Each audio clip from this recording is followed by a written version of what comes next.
It smells like diesel fuel, sweat, and human waste. The noise is deafening, a constant, rhythmic pounding of a 300 horsepower engine sitting just 2 feet behind your head. You are crammed into a fiberglass tube barely 5 feet wide. You cannot stand up. You can barely stretch your legs. The temperature inside is over 100 degrees. Condensation drips from the ceiling onto your face like rain. You wipe the sweat from your eyes and check the GPS. You are 400 miles off the coast of Colombia, floating in the middle of the Pacific Ocean. Beneath you is 2,000 meters of black water. And directly under your seat are 3 tons of pure cocaine wrapped in plastic. You are not a captain. You are not a sailor. You are a ghost piloting a coffin. Welcome to the Narco Submarine.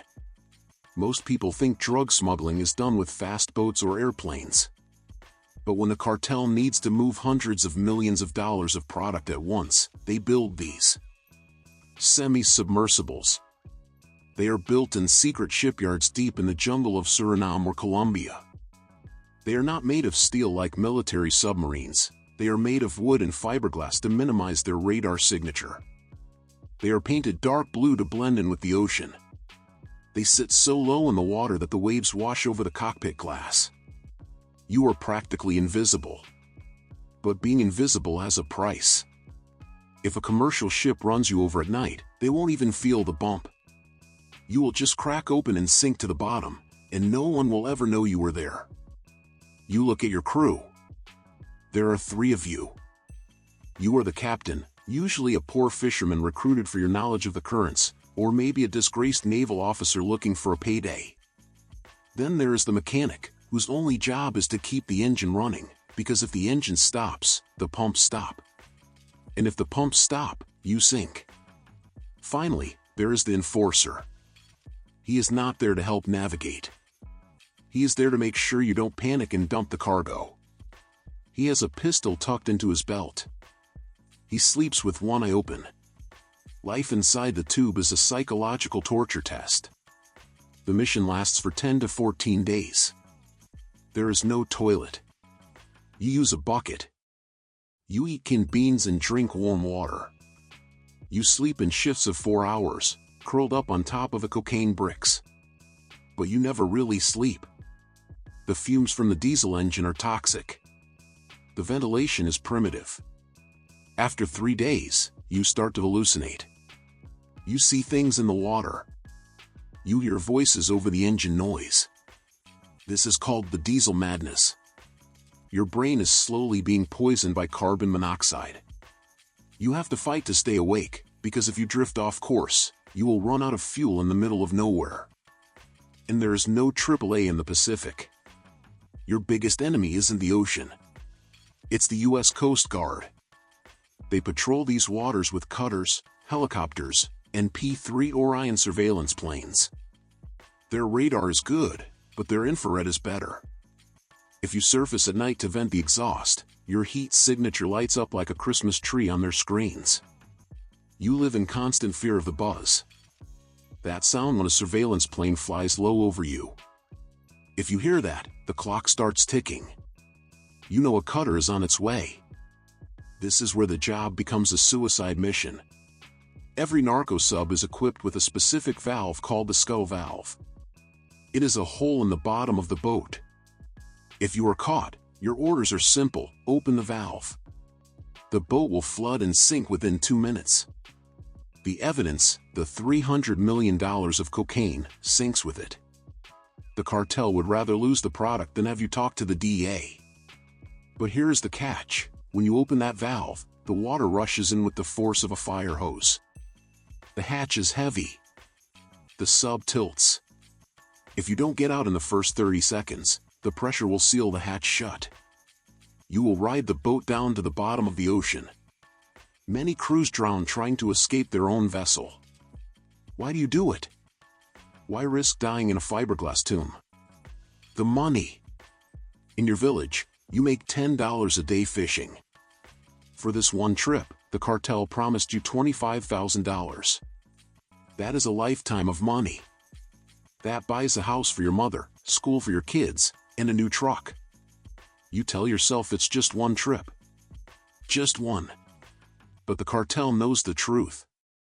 Once you know the route, you are an asset. If you succeed, they will ask you to go again.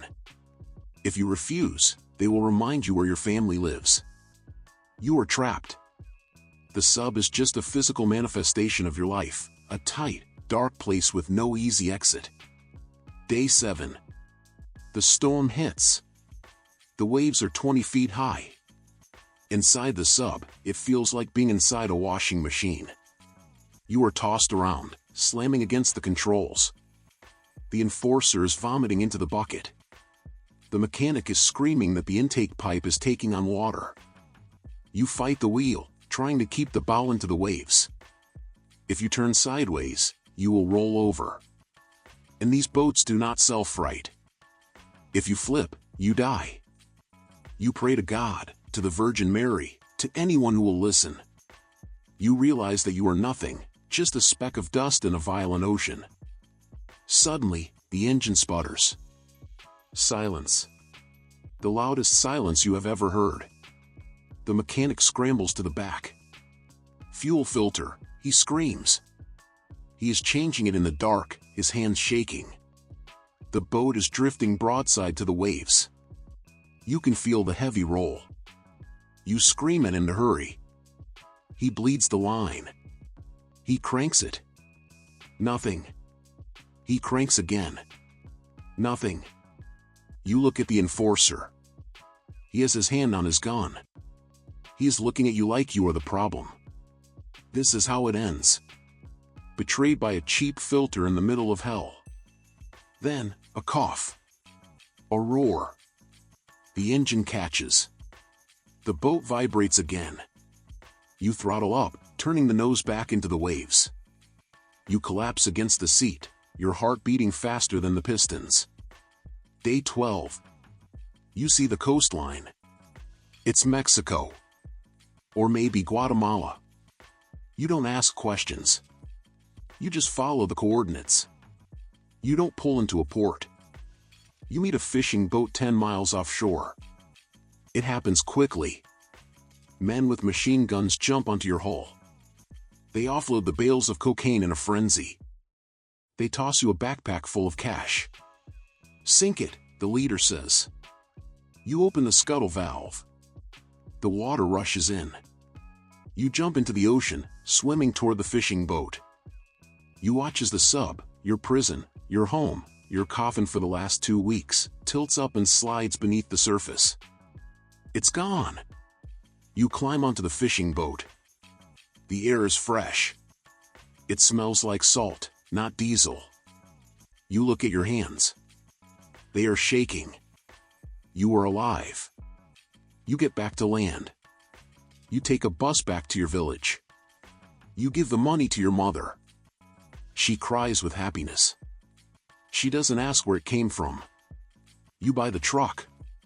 You buy the beers for the town. You are a hero. But at night, you can't sleep in a bed. It's too soft. It's too quiet. You lie on the floor. You close your eyes, and you can still hear the engine. Thump, thump, thump. You can still smell the diesel. And then your phone rings. It's an unknown number. You know who it is. Hola, Capitan, the voice says. We have another package ready. You look at your new truck. You look at your sleeping kids. When, you ask? Because you realize the truth now. You never really got out of the sub. You just moved to a bigger one. This is the Underground Explainer. We have moved the product through the jungle and under the sea. But who buys it? And how do they hide the profits? Next time, we follow the money. POV, you are a money launderer. Subscribe before you run out of air.